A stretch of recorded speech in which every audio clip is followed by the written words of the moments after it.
Squeaky chair. 8, 7, 6, 5, 4, 3, 2, 1, 0.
We acknowledge the First Nations people of Canberra, the Ngunnawal people, their elders past, present and future. We acknowledge the Crown Prince of Tonga, Tupoto'a Ulukalala, and his house who currently reside here. The High Commissioner of Tonga for Australia, Her Royal Highness Princess Latufuipeka Tukuaho. The political leaders of this country, representatives of other Pacific Islander nations here, leaders of the Tongan community elsewhere, and all of you who have joined us here today on the very first Dialogue in the Capital program, or Potatala Ai Kolomua live stream program from Lo'au University, Canberra, Australia. My name is Luseane Lafitani, and on this rather cool Canberra afternoon, the 3rd of May 2022, my very first guest on this program is Jacob Damien Pohiva. Now, this is not Jacob's first appearance, as some of you may have noticed, on the Lo'au live streaming program, so some of you will still remember him.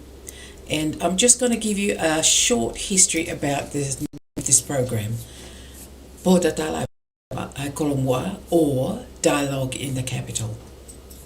Her Royal Majesty Queen Nanasi-Pau, who back in 2002 was the Crown Princess, gave this name to our youth program as Potatala Ai Kolomua, or Dialogue in the Capital, and her wishes being that programs be formulated to assist with the various social problems among the Tongan youth and community here in Australia.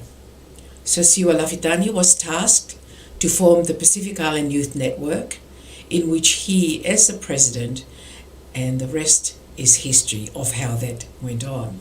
Now we resurrect the name again, and this is the first program for Dialogue in the Capital. So back to Jacob Pohiva, who is a dedicated and most loving husband, a committed father to 3 wonderful boys.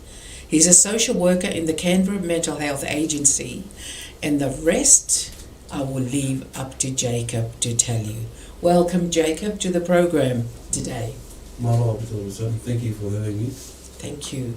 I guess the last time we spoke, Jacob, was about this amazing journey of yours, and you had started the journey to lose weight. And I know that a lot of people were following and were very interested in how you were doing, because we were going to do a catch-up. And I guess today will be a catch-up of where you're up to. And you're looking rather lovely and dapper this morning, or this afternoon, Jacob. So do you want to just tell us quickly about how that's going? Yeah. Well, I'm actually have, the last time my puppy spoke with me was, I have lost, I think I was 172 kg. Right now I'm like 165 Oh, wow. kg. So I'm still continuing training, Yeah. but not consistently as usually as before. So I'm still going to the gym, but I'm going like late at night. Yes. Rather than early in the morning because it's quite cold over here in Canberra. Oh. So At minus degrees, I think it's too cold to do anything early in the morning. yeah, so yeah. Good on you, Jacob, because I know it's not easy, you know, and that journey has been really difficult. And I've followed you, watching you every day, you know, sending us photographs of you walking on the lake or at the lake at night with your lovely family and your beautiful wife. So it's, you know, I guess it's a journey that we've all joined in, Jacob. So, you know, I mean, keep it up, hey? Keep going. And you I look at you and I think, okay, Lucy, get on, go and do something. Look at Jacob, he's doing it. Why can't you do it? But you know, sometimes I'm too much of us sitting around and watching people instead of getting in there and do something. But again, I think I'm going to do something. Start walking again because it is cold. It is cold. And an old person like me, Jacob, it's a bit cold. Too cold to be walking around. Even, you know, I've got to wear loads and loads of clothing to keep me warm. Oh, yeah. But as my doctor said, Lucy, if you walk, you will warm up. That's true. That's true. But it'd be really cold walking around that lake, eh? Well, with the wind. Well, I'm not usually going to the lake anymore because, yeah, like you said, it's cold. I've got a membership in the gym, so I used to gym. Yeah. And I just used to treadmill in the gym. Yeah. And you know, do a little bit of weights and also walk in the treadmill, run, hop in the bike. So the good thing about the gym because it's got everything in it. Yeah. So you know. How far are you walking? So how many kilometers are doing on the walking machine? Well, I have to make sure that I walk like 7k every day. But sometimes I can carry on to like 12, 15 a day. Oh, you know, it's not just in the gym, but like everywhere I go. Like, you know, I love to walk. yeah. If I had to go to the shop or to the mall, I'd rather go park far away from the mall and walk. Yeah, yeah, true. You know, instead of parking close to the mall, you know, just to count my steps and add my kilometer and stuff. See, that needs to. See, I like that sort of talk because if my kids take me out, I'll say right close to the door. Drop me off at the entrance. That was me like 2.5 years ago. Yeah. Now you park way away. Oh, yeah. Good on you, Jacob. Yeah, I before like 2 years ago, I didn't really enjoy walking, doing shopping and stuff with my family because I can't even walk that far. That's how big I was. Yeah. You know, I find it so tiring and like, you know, I feel sore in my back. Yeah. But now I love doing shopping. I like, you know, we'll do shopping and I told my wife and kids that, oh, let's walk to the food court or let's go and, you know, you know, look at the other stuff in the shops, like, you know, go get something to munch on, just to, you know, add up to my walk and my steps a day. You know, I just, you know, it become a hobby. Like, it become like something. And it's become your lifestyle, isn't it? That's how you live your life. And I remember you talking about your eating program. Has that changed? Because you told me that you, I think you said, if memory serves me well, sometimes it doesn't, but you did say that you ate one main meal a day. Yes. And then 2 very little or small meals on the other, you know, like morning and night. Well, I'm still doing that. I'm only eat 1 meal a day and nothing else. You know, having breakfast, I still carry on the sachet that the Optifast sachet drinks. So I have one in the morning. They're and good. I have my meal at lunchtime. And so one Optifast in the morning. Yes. And in the evening you have another one? No. Nothing. Because I don't feel hungry. If I do feel hungry, I'll probably have one. But then you have your main whatever it is you eat at lunchtime. At lunchtime, yeah. And like, yeah, just, and if I feel hungry at night, I just drink a bottle of water and go to sleep. It's not the usual thing I do when I'm hungry at night, Jacob. I usually come out and look in the fridge to see what I can eat, which is not. See, that's what happens. That's how problems start. Is being hungry at night and coming in the fridge and opening the fridge and looking at what's there.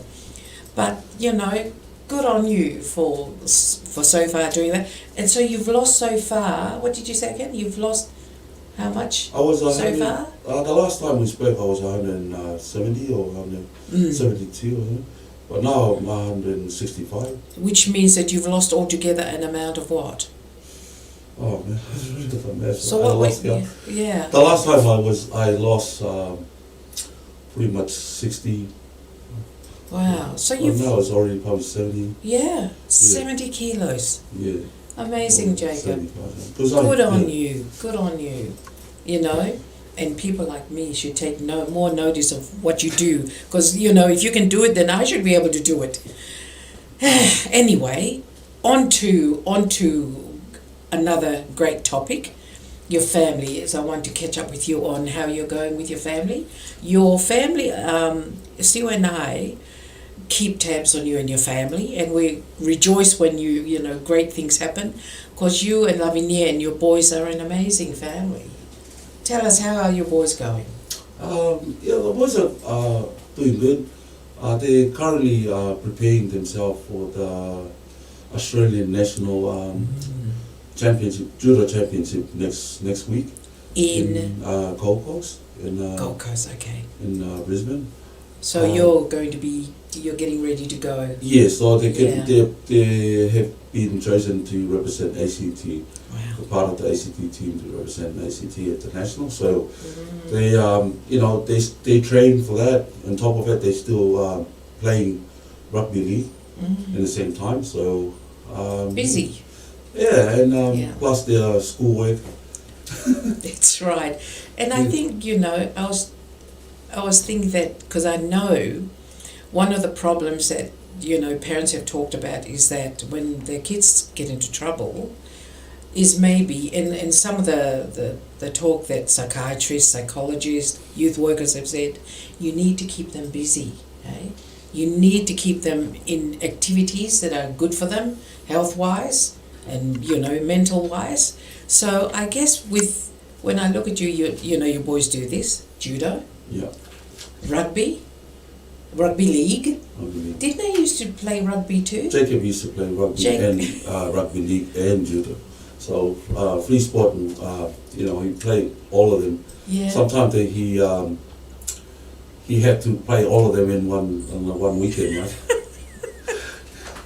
It's crazy. So it's crazy, but they obviously had the capacity to do that. Yeah, they're very energetic. And you and Lavinia had the capacity to run here, run there, everywhere. Doesn't really help when I'm the only one driving. Of course. But see, that's what parents like you do. Yes. When you're committed to the health and the well-being of your children, that's what you do. It's not easy.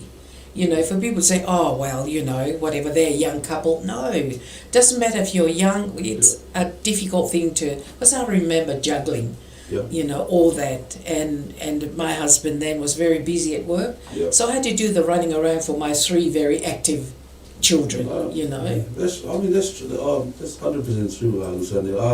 Like you said before, my background is social work. Yes. Me and my wife, we did have full-time job. She worked in forensic mental health, and I was working in the crisis team in the hospital as a social work. We both work full time, but we're getting to a point that we find it struggle to run around, especially with our work and also our boys training. Yes. All the other training stuff, and because I finished late from the hospital, and my wife will finish late as well. It's like we kind of realized the boys will miss their training every week. Something had to change. So something had to give up. So I gave up my full-time job and working part-time just to so I can. And especially because you're the driver. Yes. Yes. And so I can run around and my boys training, and Yeah, and it suits us. It Yes. suits our lifestyle. Absolutely. So yeah. And that's what you have to do, hey? You know, it's a lot of careful planning to make sure that things don't get left out, you know, Yeah. especially with the boys and what they do. And you're super busy now with the two boys. Imagine when Siwa starts. Yeah. What's he going to do? What's he interested I in? can't imagine when my little one start doing Yes. judo as well. You know, Another champion in the making. I'm hoping that my older son Paul can like actually start driving, so everything will become easy for us. Because he's gonna be turning 18 at the end of the year. Oh, of course, So yes. Yes. Has he started learning? yes, but you can tell that the passion of wanting to drive is not there. Yeah. So And don't push it. no, Don't no, push I it, don't- you know, I- because they will. I'm just waiting for the right time Yes. when they're ready, especially Yes. Jacob and Paul, Yes. whenever they want to drive. I don't want to push them to drive Yeah. so early, just in case. Of course. They've got to be comfortable with what they do. You know, I'm remembering my three kids. My eldest son couldn't be bothered learning, and his friends drove. So he didn't have to drive himself, you know, and we drove.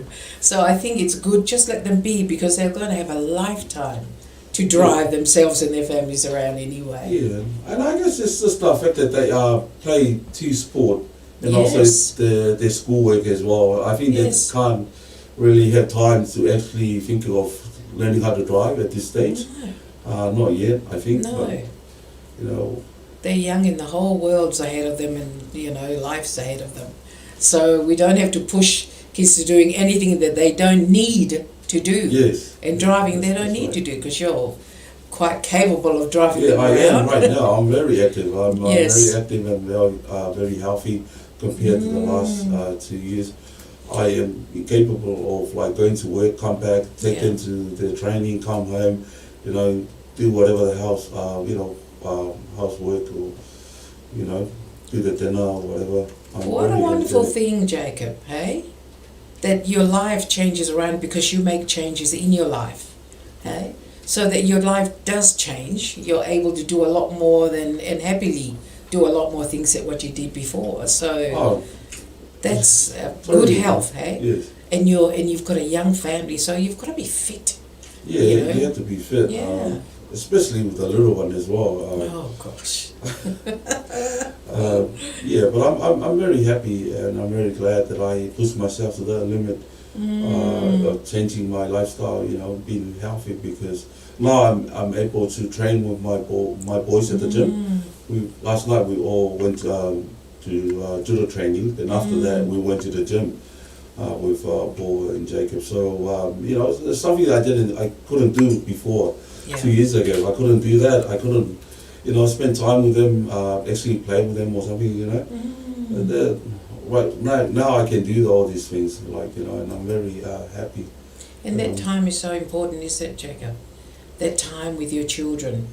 Because later on, in a bit, we're going to be talking about this working model of yours that you did say to me you applied, especially bringing up your boys. But it takes commitment and hard work and continuation, you know, not just today or maybe next week. It's consistent, hey? With your kids and with your family. You can't say, oh, I'll be a dad today, and then I'll leave them for the next couple of years, and then I'll be a dad again. Because it doesn't work. It doesn't work. No, it doesn't work like that. Yeah. And as because of the work that's going to be happening with Pacific Island Youth Network, Ma'ananga Pasifika, you know, Botadala Kolomoa, you know, you're all going to be you'll be talking about lots of things to do with youth. Yes. And, you know, problems of youth. As we know our community suffers with the problems of youth. That's right. You know, and I mean, it starts at home with you. You're making sure that your boys are well catered to, and not catered to as financially. Of course, that's financial, but in all other ways. You know, being a dad, being present for your kids when they need you. Hey, It's not an easy job, to be honest. especially when your kids are, two of them are teenage. Yes. I mean, you know, they've been invited to different parties by their friends, and you know, we have to say no. And that's, Yeah. you know, I know that he's, especially Paul, because he's turning 18. You know, all his mates are having a drink up at their party and stuff like that. He's asked us if he wanted to go. I remember the first party we say yes to Paul. We went and dropped him off. We came and parked across the street and parked there and faced the place that he's at having fun, and just wait there the whole night. He didn't know that we was like parking across the street waiting for him to finish, like, because it kind of it feel kind of new to us that we're letting him go have fun. And I know he's not young, he's getting old, but also too, Jacob, we know in this society here, and it's like that everywhere, about what happens in those parties and teenage parties. Fight and you know, kids get stabbed. Yes. You know, it's horrible. And I don't think it's, you know, I don't think it's, you can say, oh, I shouldn't be doing this, or because he's old enough. You know, our children are our children, and it doesn't matter how old they are, and you're trying to keep them safe and keep an eye on them. And your boys seem to be okay with all of that, you know, caring. Yeah, I think they are, but I think that there's a time you can sense that they only say, they only agree to the stuff because we, you know, that's what we want as parents. You know, it's pretty much they want it their way, but because we say no, and they agree to it because we are the parents, and you know, and they still listen to our voice. Exactly, because there's something in their growing up that you and your boys and your kids negotiated something. Yes. You know, because we know as we grew up as, you know, from young people, there are things that our parents tell us that, you keep quiet, but we still did it, you know, so something you're doing is right, you know, because it's working. See, that's the thing, that's it. If it's working and they're good kids, then something is working and you've done something right. If your kids were going all over the place doing all sorts of the wrong things, then you'll be asking yourself, what on earth have I done that's not right? Well, that's true. I mean, I can't, you know, I'm so blessed that, and happy that I realized that my boys still listen to us as parents. You know, I can't take it back to time I was growing up. In their age, they couldn't. I'm not going to discuss with them when I was their age, because I'm actually the opposite of what they are right now. And you know, I'm so proud of them as a father. Well, obviously you remembered, you know, growing up at what you did that was wrong, and you thought, I will better not do that. Yes, exactly. Because I think it's with you, it's a lived experience. Right? Well, you know what works and what doesn't work with a young person, and you've applied it to your children. Exactly. You know, want them to better themselves and better than you know, than you. Absolutely. And, you know. So yeah. I think, Jacob, is the time for us to have a look at this model, warrior model that you've worked on so hard, and it's a model that you know, I mean, there it is. It's come up on the screen there. Yeah. Tell us a little bit about it, whatever you want to tell us. Yeah, well, you know, it's when we started Ma'ananga Pasifika, you know, whānau service. You know, we come up with this sort of with this model or thought framework that we call. It's pretty much a strength-based approach, and people can use, anybody can use it. Especially if you wanted something to if you want to achieve something in life, this can apply to anybody who wanted to you know, better themselves. And I think this sort of framework I kind of apply it on myself in a way. You know, being a 242 kg male. You know, I was at that point that people thought that I'm not going to lose that weight. You know, I'm going to, the doctor said if I'm not going to lose weight, I'm going to die young. Yes. You know, I got transferred to the obesity clinic. You know, I got all this medical assessment done to me and stuff like that. And they said that, you know, I'm going to be... You haven't got long to live. They haven't got long to live. And they said that I need to have the gastric surgery. You know, that's the only option for me to be able to lose weight. For people who doesn't know what gastric surgery is about when they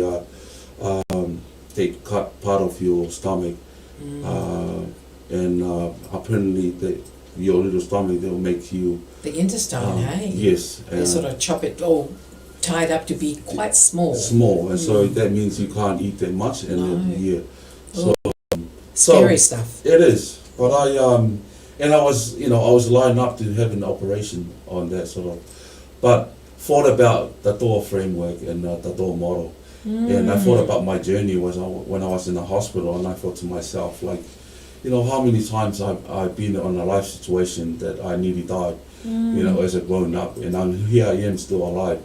I'm pretty sure this is not the worst that I have experienced so far. So you know, as a daughter, you know, you have to have a will to be able to do what you wanted to achieve in life. You know? I'm so interested, Jacob, at how you chose doa. Hey? Yeah. Well, that's an amazing well, term, doa. For us, we all know as Polynesians, Pacific Islanders, what doa is, you know. And it is such an interesting thing because it brings up all sorts of... Oh, well, you know, as in growing up in Tonga, as a young boy, I used to watch a lot of action movie.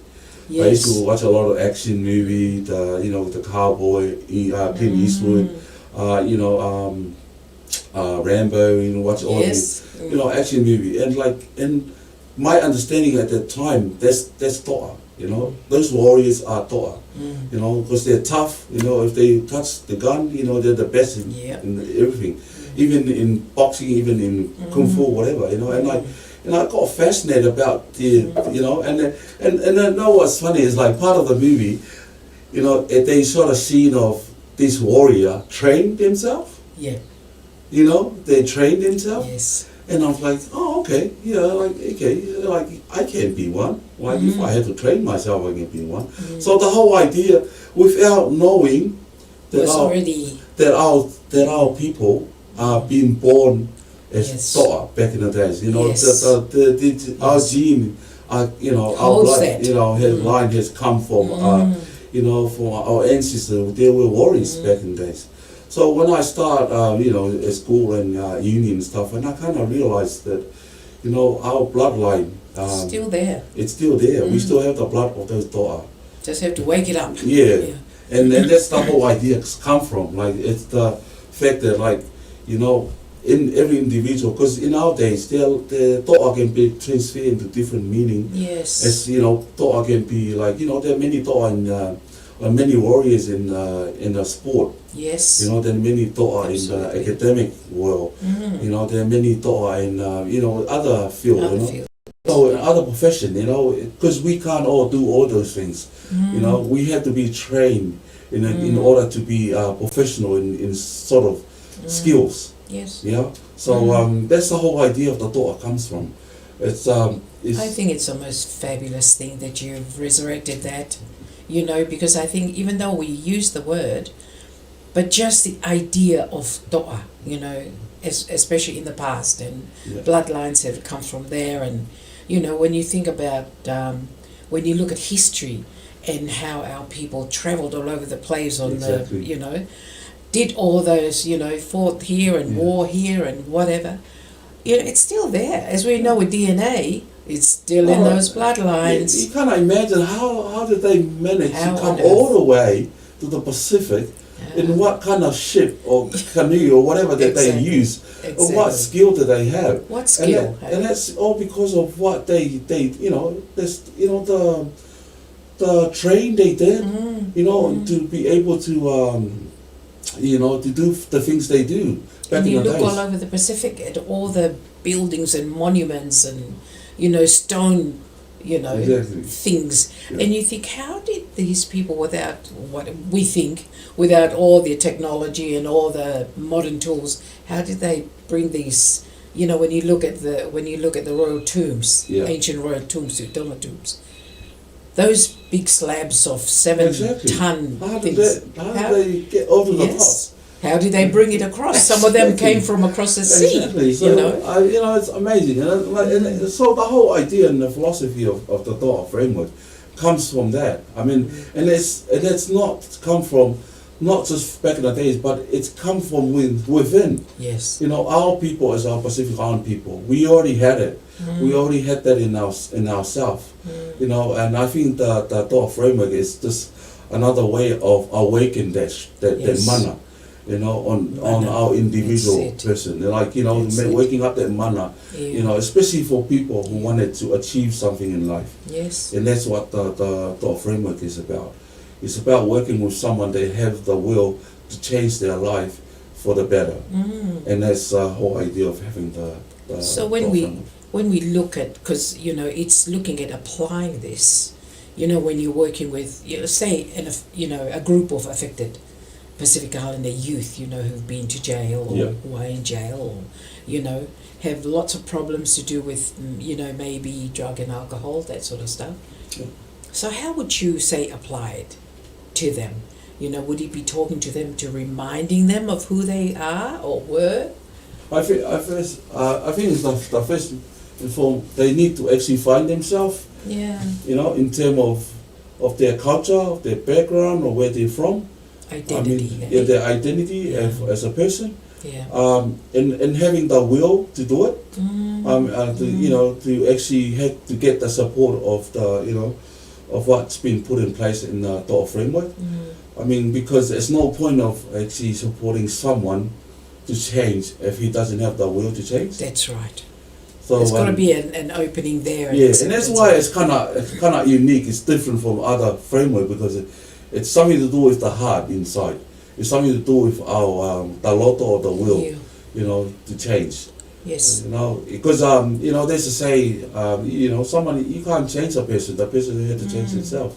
So with your model, it starts off with there's the doa. When I look at your diagram, if we can look at your diagram, there's the doa right on top. Yes. The loto that you've just talked about. The mana talked about. That's preparation, hey? That's preparation or train. Yes. Yes. That's training them. Training them. Yeah. That's. I mean, if you want to go across to the whatongia, yes, it's more like the ngāwei or action. Putting that to action. The obligation to do it. To do it, the obligation. Your obligation to do it. Because if you want to change yourself, you got to do something. You have to take responsibility to do it. Yeah. You can't actually rely on anybody but yourself. That's right. Yeah, that's because right. and you have to make use those train that you came from from the preparation, to put it into action. And that's and it's more like a method. It comes around as like we're training our thought, but it's in a different concept. Yeah. Because normally people understand thought as like more like ruthless warrior. Yes. And nowadays they use thought in different fields, and this thought is about the individual journey of a person. And it's about them awakening that warrior within, exactly. and taking them on this amazingly difficult but a journey that you're going to achieve something. Exactly. You're going to achieve something. I am going to whatongia, obligation, and then up there I noticed Pohiva. Yeah. Pohiva, it's more like, the people who are involved in his journey. Yes. It can be family, it can be friends, it can be the services user that he's been with, it can be the people that he's involved in his life. So it's very important to keep the relationship with that bond. It is all the relationships. It is. And it's a big, when you think about it, when they've gone, when I think about a young person who's, when we used to do work a long time ago, they talk about there was a break in relationship. They no longer saw their family. Yeah, exactly. You know, they no longer had contact with the community. Yeah, they feel because isolated. Yes, isolated. Yeah. So that tauhiva is so important because they are starting to rebuild the broken relationships. Some people can't walk on this journey on themselves. Yes, they have to absolutely. have support Yeah, to be able. yeah. And I think that's one of the things that lack, especially in our youth, you know, in our days. You know, we have to like support our kids. I'm talking for my kids as an experience, as an example.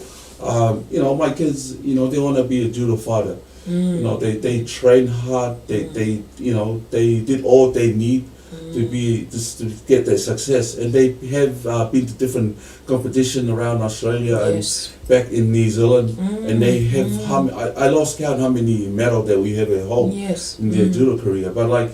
And like that's how it is. And national medals. Now the national medals, and now they're going to national next week as well. So you know, and the passion is there, and they're doing it. And me as us as a parents, we should stand beside our kids and actually support them in that. Yes. And we push them. We go with them to all this stuff. We make sacrifice so they can get that so can achieve their goals. Because I think Jacob, you said there push. I think it's important too because it's hard work. It is. You know, they need to understand, and they do understand because they're hardworking.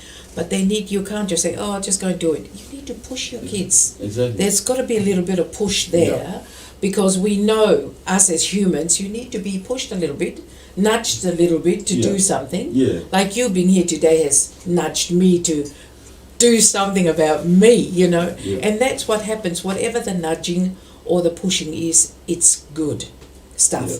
Not grabbing them and throwing them against the wall, pushing, but a mean, little bit of in their journey, psychological pushing. Yeah, and plus in that part of Pohiva, Ew. in that gap between Pohiva, Whatongia and Pohiva, sometimes in their life, in their journey to achieve their goal, they're always going to be some fall. You know, and that's why it's very important to have the Pohiva, because you need to have their support when they're. You can't be there when they are success and not there when they're fall. You know, and when they don't achieve what they need to achieve. So you have to be there both ways. You know, and that's how it works. Because in some ways, a behavior of is like you fall, you get yourself up and go again. Yes. You know, you can't just stay down when you fall. You have to pick yourself up and try again. It doesn't really matter if you have to try 100 times. But when you get it right, all the stuff that you have, that you went through, it's become nothing because you achieve it. Because that's what you wanted to. And that's the whole idea of having the Pohiva and we know the past history and stories about the to'a of the past. Yes. There was nothing about giving up.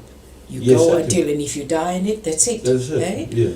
You know, and when you think about that, that mate ma'atonga, that's a to'a mentality. It is. Eh? Yeah. You die for your country. Yeah, you don't stop, and that that dying is not you just go and kill yourself for your country, but it's actually putting in every little bit of yourself into achieving a goal. Yeah, and it's achievable. Yeah, it can be. It's not. You're not saying that telling someone to go and do something that's absolutely impossible, and you're going to be telling these young people, who've had a life of, and sometimes the environment where they've come from, how they've grown up has contributed to them being, unmanageable.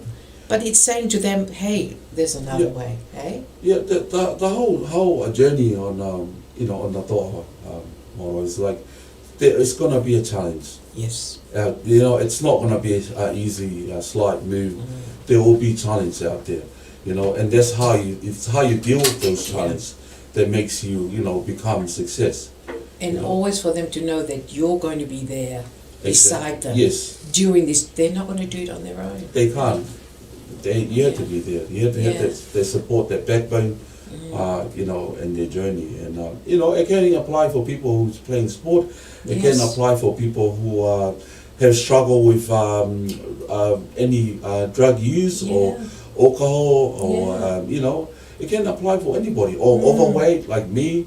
Like, you know, it can apply for anybody. This framework can apply for anybody, you know, because I reckon we all have our own journey in life. You know, we all have a mana inside us. We all have something that we're good at, but we're not using that, and we need to bring that back.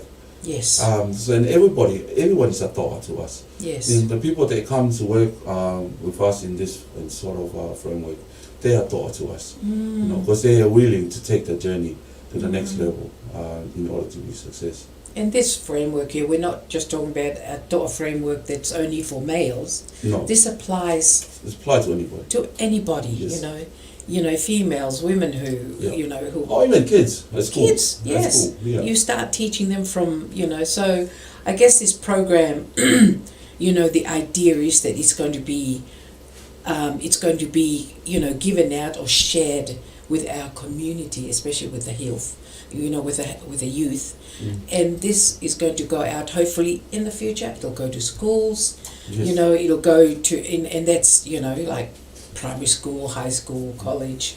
So it's going to be shared so that everyone knows about this, you know. Yes. And other people can learn to use this framework. Yes. You know, because when you explain the framework, Jacob, and you're saying anyone can use that framework. Yeah, anybody can use it.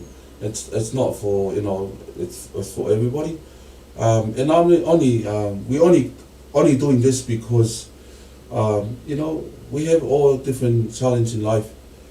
And like I said before, you know, for me, it's an overweight, obesity, and I use this as an you know, it's my drive force to better myself, and someone else can use the same framework, this framework in his own journey. Yes. And in life. It's adaptable. It's adaptable to anybody. But like the fact of feeling that you're a warrior, you know, when you achieve something, that feeling is unbelievable feeling to have. Especially for our Pacific Island people. Yes. You know, I remember my boys, because my boys doing judo. I remember telling them every time they step into the mat, to the field to fight in judo, they need to remember that their ancestor, the people before them, came through the same thing. You know, they were standing in the battlefield just like them, even though this is different battlefield, but they need to understand they are standing behind them, because they were there before them. So they carry the same mana, they carry the same, strength, and use them when they go fight. And remember, they are a descendant of warriors back in the days. So, and there's warrior blood run their veins. Yeah, because I think, Jacob, this toa, mentality. I mean, our people have it, our young people have it, but the toa also I can see has been applied to ways that have been damaging instead of being good for our young people. Because you know our young boys in sport, they're unbeatable, right? They've got no fear. Yeah. But also I can see someone was talking, I know in a seminar before, that he can see that our young people who are in gangs have used it because they're not fearful, have used it in that way. Yeah. But it can be, you can just turn it around and say, right, you think you're strong, you think you're somebody, and you by hurting someone else, but you can also change that, not to. Yeah, I think that concept of toa, I'm not gonna think that that's not what I call toa in this generation, on this and then how we live in our society. That's not taught to us. And I think for people who are in the gang and who's got that sort of mentality, that's a different concept of toa. Yes. I think that's the negative part of toa. Yes. That's not the toa that we're talking about here. Yes. Because I think if you're in a gang but you have the